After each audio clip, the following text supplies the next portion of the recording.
sure that I put my eggs in the basket to be most successful at what I wanted at the end. That's most important, and actually it's actually real and tangible, not some job that someone told me to do and trained me to do because I have more importance and significance than I'm guessing a lot of these women that make those decisions. Single.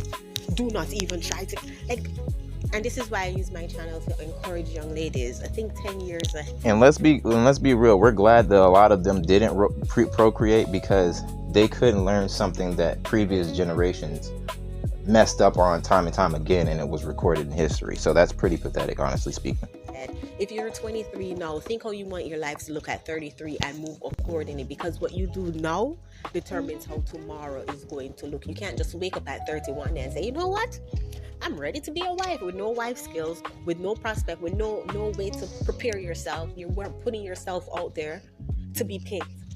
But then no, you think at 30 you just will wake up one. And let's be real, a lot of women don't think on deep enough levels too, because even if you qualify and you become a wife, it's a continuous thing of improvement, and you're still competing because naturally speaking, a lot of women get lazy when they get those rings.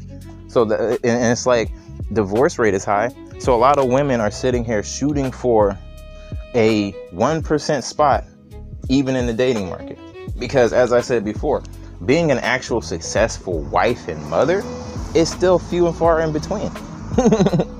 So it gets really deep when you start really thinking about it, because like I said, these women will be on the job training. They'll do all this stuff, jumping through hoops when it's something selfish, when it's something self-serving.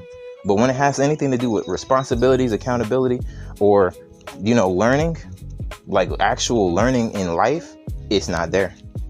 You can ask them about how to put in extensions. You can ask them all this stuff, makeup, all that stuff. But when you ask them simple things or things that they should know in the Bible that they claim that they read, they don't know it. They go to the husband's store and be like, I want this one on this shelf. Yeah, okay.